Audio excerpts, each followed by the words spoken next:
In recent years, Africa has emerged as a vibrant hub for tech innovation, fueled by a new generation of entrepreneurs determined to solve local challenges with global solutions. Among these pioneers stands Iyinoluwa Aboyeji, a prominent figure known for his pivotal roles in co-founding Flutterwave and Andela. His journey offers invaluable insights into what it takes to build and scale tech companies in Africa, navigating challenges while leveraging opportunities for growth and impact. This week on Tech Talk, we'll be looking at building successful tech companies in Africa. Together with him, Iyinoluwa Aboyeji, who is an African that has contributed so much to the tech industry in Nigeria and Africa as a whole. But before we begin, let's take a report on today's topic of discussion. My name is Dorcas Yakubuzala. You're watching Tech Talk.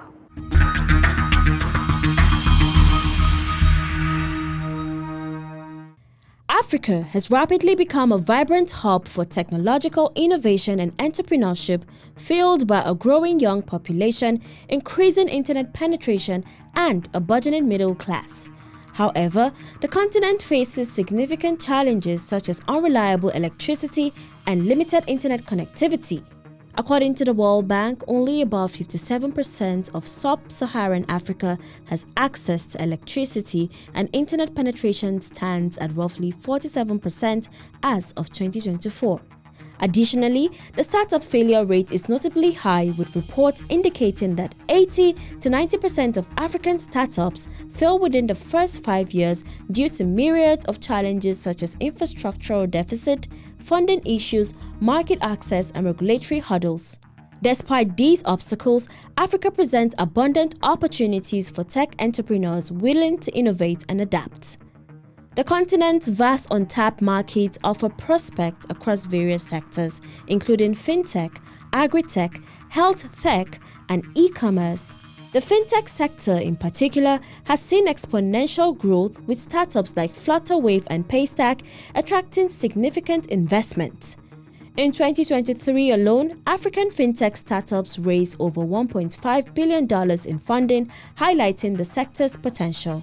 To build successful tech companies in Africa, entrepreneurs must leverage local insights, forge strategic partnerships, and embrace supportive ecosystems. Organizations like Andela and Mest Africa provide essential support and resources to budding entrepreneurs. In 2023, African startups raised a record of $5.2 billion in venture capital funding, demonstrating growing investor confidence. Funding has historically been sort of the boogeyman of startups, in the sense that people believe that funding comes first, but I beg to differ in many respects. With the right strategies and support, Africa's tech ecosystem can overcome its challenges and emerge as a leading player in the global tech industry.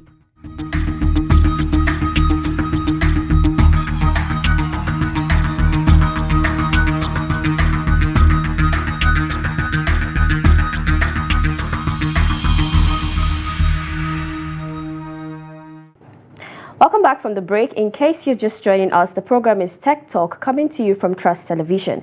We now have in the studio with us Iyinoluwa Aboyeji, who is a Nigerian entrepreneur, co-founder of tech unicorns Andela, Flutterwave, and co-founder of Future Africa. Good to have you on the program.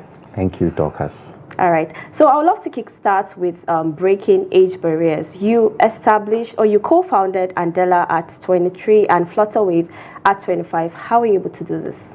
I'll definitely attribute all of it really to the grace of God. But I think also I had the benefit of starting quite early.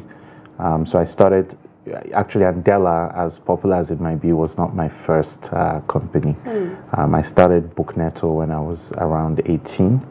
And then I started Fora also right after Bookneto. Around the age of 21. So I had actually started quite early, trying to figure out what it was that I was going to do, not just in the entrepreneurship space, but even, outside of the entrepreneurship. Before I got into entrepreneurship, I was working with the school newspaper, and even before that, I was interning at the United Nations. But then the other thing was I had great mentors because I filled a lot on my own for a long time. And then at some point, right after I built and had actually quite frankly didn't have very much success with Fora, I then made a decision that I needed mentorship and I needed to work with and under somebody. And I had that opportunity with Jeremy Johnson, who's still the CEO of Andela. So I actually co-founded the company with a very, very competent CEO who had taken a company public before, had seen what it was like to run a company. And so he taught me quite a bit of what I know today about building a company. So I think those two things really help, starting really early and also having the benefit of very good mentors. All right, so what are some of the challenges you faced during the initial stages and how were you able to overcome them? You know, I think a lot of it was really just understanding my market and understanding how they made decisions. You know, while our business at Andela was developing talent and helping them to be able to achieve their full potential by being able to work in the global digital economy with foreign companies through remote work. The reality was also that the companies that hired these young people were my clients. And because they were my clients, I just needed to understand better, you know, what drove their buying decisions, how they wanted the talent, what was important to them about the talent. I also needed to understand the unit economics of the business. One of the big challenges that we had to find our way around was infrastructure. It was very difficult to get the right infrastructure for us to build. We had to move offices quite a number of times, and every time we moved offices, we'd expend a lot of money on renovations, we'd expend a lot of money on internet billing and so on and so forth. So those were some of the sort of early challenges. Understanding the customer, finding the right infrastructure for scaling once we had understood the customer. All right, so it is estimated that 70 to 80% of startups fail within 5 years. What do you think are the fundamental reasons for this? Well, you know, at the end of the day, right, starting a business is very simple. It's a decision you make. It doesn't necessarily mean that you're prepared to do so.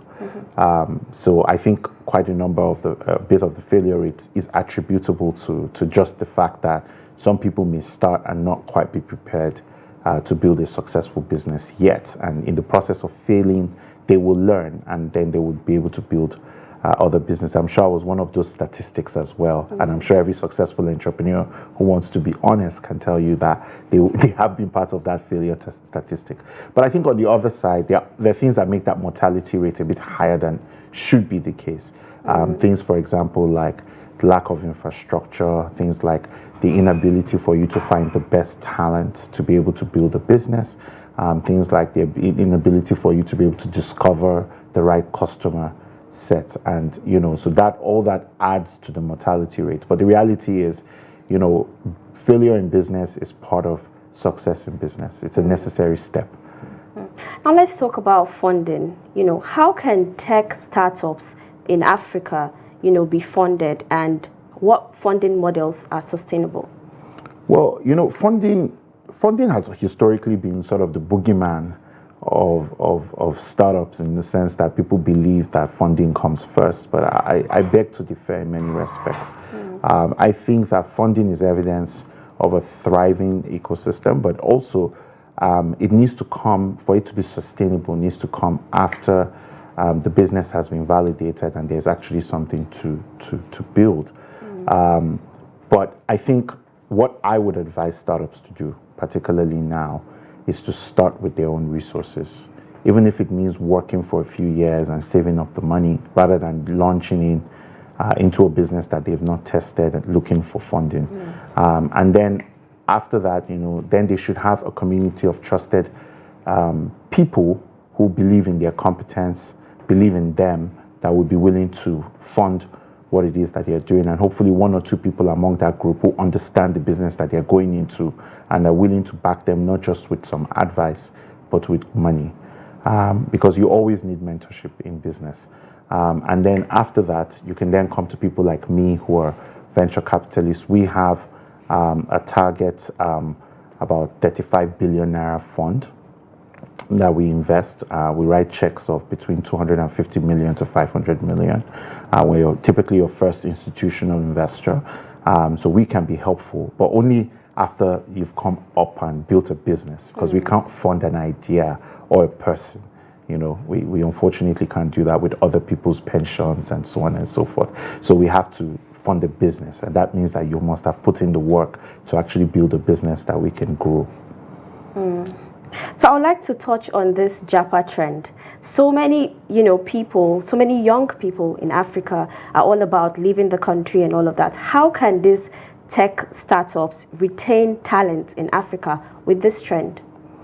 I think it's a big problem. However, I think it's important to put that problem in context, which is that, when you really talk about Japa, the numbers are relatively small compared to the big population that we have. And it really points to a lack of, a breakdown in society where we have refused to develop those desirous and deserving, quite frankly, of an opportunity to develop themselves. And so my view of Japa is a bit more nuanced. I think, yes, we do need this human capital in the country, at least some of it. But more importantly, I think we need to build a culture as a nation where we're always looking at the talent pipeline and looking forward to bringing up who's next, as opposed to trying to hold on to the talent that already exists. I feel like there are a lot more young people who are waiting to be discovered, and that we should really invest as a society in helping those young people to be able to reach their full potential, even if it means Japa, right? Because at the end of the day, a lot of these countries are not going to take all of us, right? France, now is, elected. They have a far left, they have a far right. They're going to probably clamp down on immigration. I'm sure the same will be the case to some extent in the UK. I'm sure if Donald Trump is elected president in the US, we will see more of such. I'm sure if the Conservatives are elected in Canada, we'll see more of such. So Japa is not a sustainable solution for even the talent. But what is important is how are we taking this opportunity that is Japa to build a talent pipeline so more young people can actually come up. I think that's the important conversation to have. Okay. So what role does financial management play in the sustainability of startups?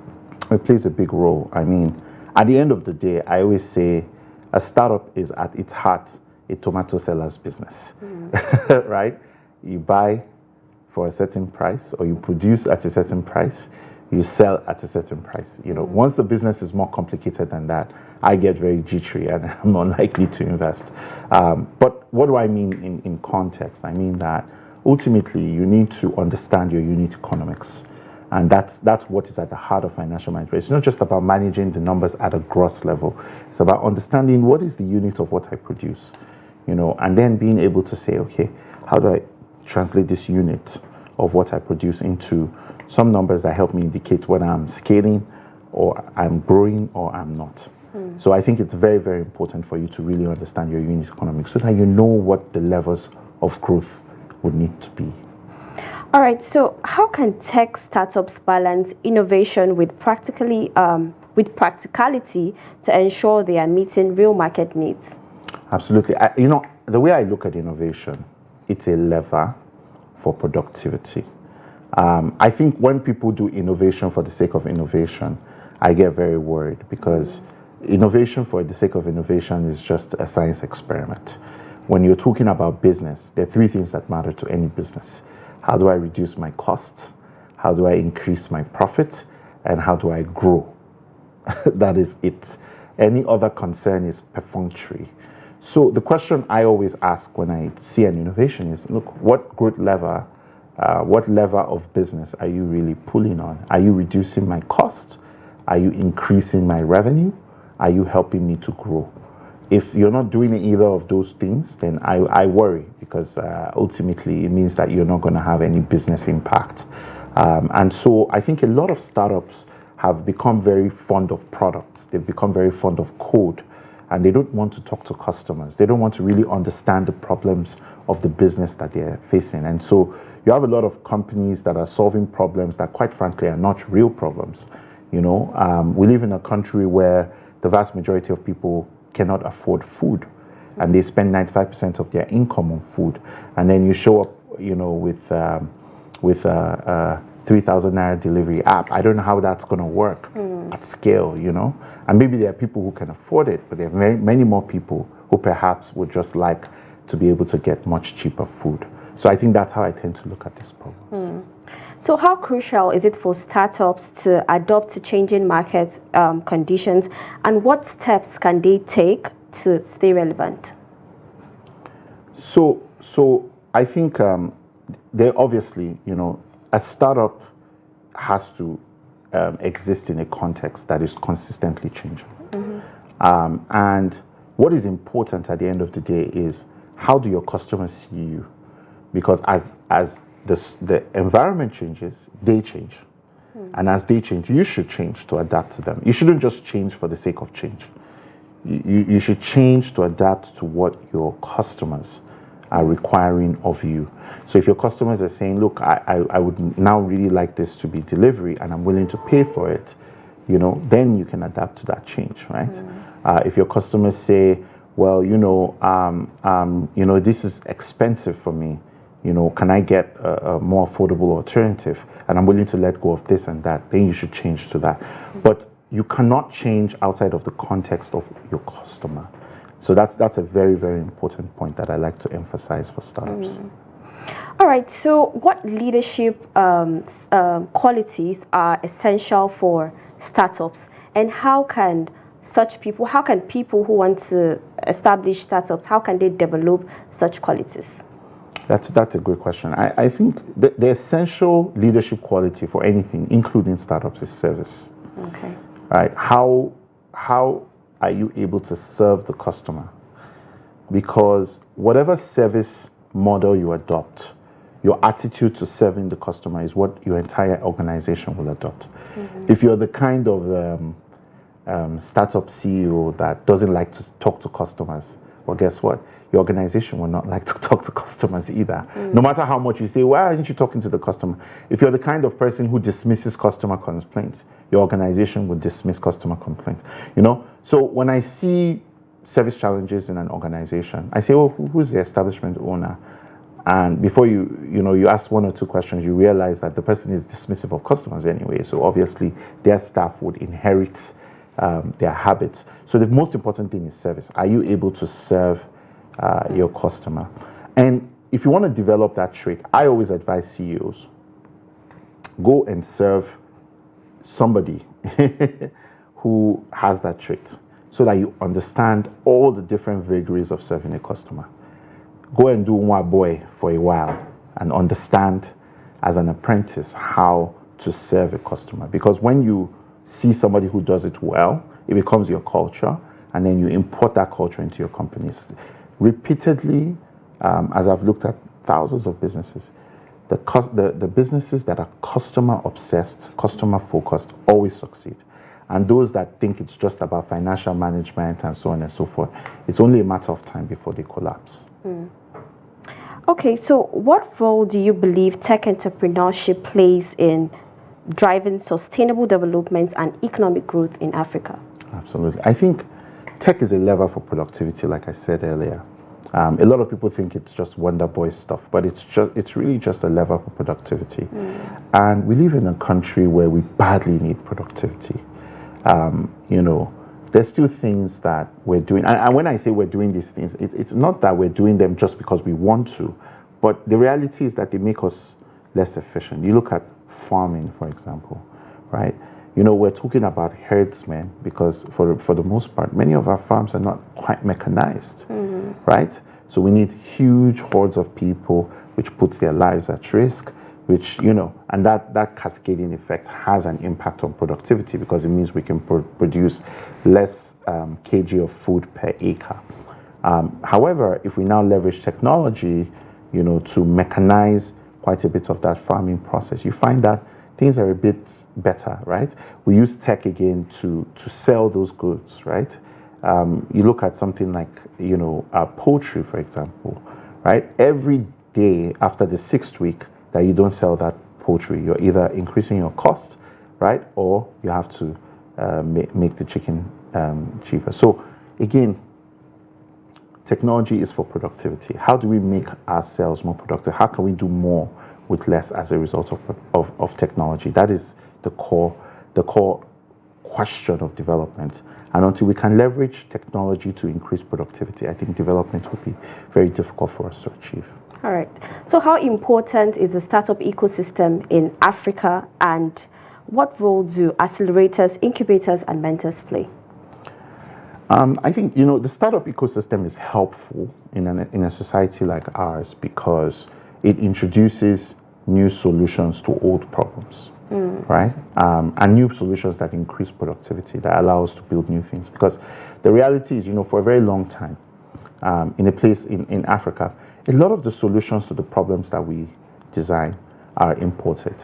World Bank, this person comes and says, this is how to do it, but it might not work here. The startup ecosystem is the engine room for local innovation that allows us to find solutions that work here. So that's why it's very, very important.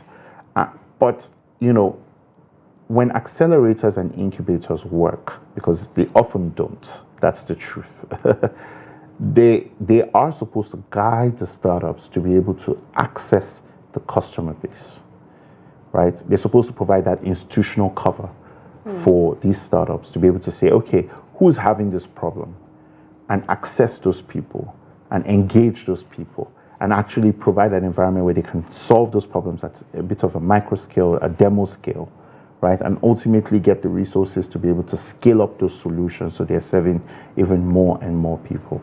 Unfortunately, it's all activity, Unfortunately, we're playing startup.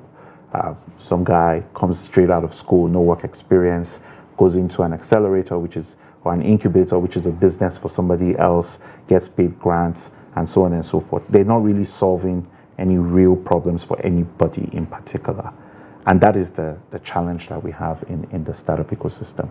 But if you have a functioning startup ecosystem, the startup ecosystem will be focused on real problems, will be focused on, and the incubators and accelerators will be focused on enabling these founders to be able to access the market, right? And the mentors will be there to then provide them guidance on how they can build their institution that can continually serve those customers in a sustainable way, a profitable way that would allow them to ultimately grow. Okay. So in recent times, there has been so many duplications in areas of fintech and what have you. In your own, from your own point of view, what advice or where do you think tech entrepreneurs should focus more on? Well, that would be against the principle, right? Because I think you should focus where there are problems. I think you should focus on real customers, not just trying to copy another startup, which has identified the problem and perhaps is solving it. I see a lot of fintechs, they come to us, but the problem we typically have with a lot of the companies that come to us is we ask them, okay, what problem are you solving and for whom? Right? And well, of course, that's the first question. Second question is, do you need venture capital to solve this problem? Because sometimes you really don't need capital to solve this problem. It's a problem that you can solve, and you just need to build your way up to solving those problems. And many times they can't answer. They can't tell us, what it is they're solving the problem for. They've just seen, Flutterwave, or they've Paystack, and they want to be the next Flutterwave or Paystack, but they're not sure what problem they're solving. And what you realize, Flutterwave and Paystack, at the time that they started, were solving a problem, a real problem that existed for merchants. One could argue that problem still exists, but it's not necessarily now a venture scale problem, if you ask me, right? I think a lot of the tools are now fully democratized and anybody can solve that problem. But at the time, there were huge access barriers to solving that problem. So a lot of the fintech founders really need to take a step back and ask themselves, well, one, why am I doing this?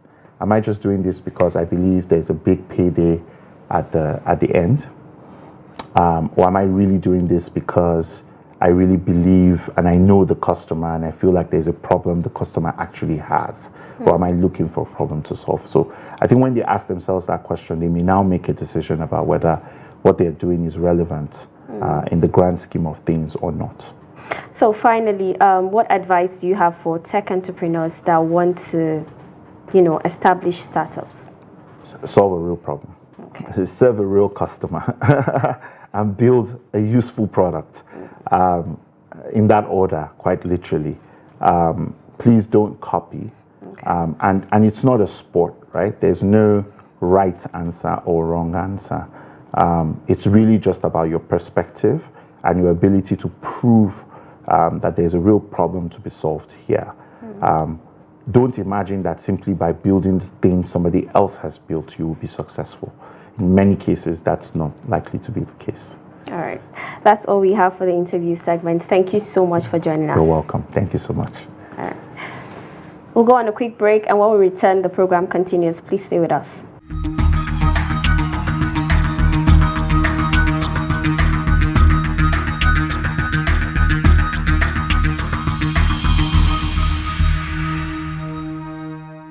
Today on Tech Tips, we'll be giving you a few tips on building successful tech companies. Step 1. Identify a clear problem. Start by identifying a pressing problem or inefficiency that your tech product or service can solve. Understanding your target market's pain point is crucial for developing a viable solution. Step 2. Focus on user experience.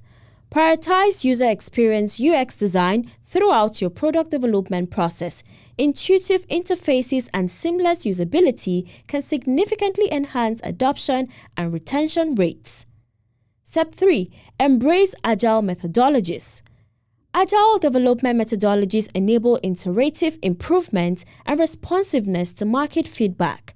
This approach helps in adapting to changing requirements and accelerating product delivery. Step 4. Utilize cloud infrastructure. Leverage cloud computing for scalable and cost-effective infrastructure solutions. Cloud platforms offer flexibility, security, and robust performance essential for tech companies of any size. Step 5. Data-driven decision-making. Make decisions based on data insights rather than assumptions. Implement analytics tools to gather actionable metrics to user behavior, product performance, and market trends. Step 6. Security as a priority. Prioritize cybersecurity measures from the outset. Protecting user data and ensuring compliance with relevant regulations build trust and mitigate risks. Step 7. Build a strong tech team. Recruit skilled professionals who align with your company's vision and culture. A diverse team with expertise in software development, data science, UX/UI design, and cybersecurity strengthens your technical capabilities. And finally, Step 8. Adaptability and resilience. Be prepared to adapt to market changes and challenges. Flexibility and resilience are critical traits for navigating uncertainties and sustaining long-term growth.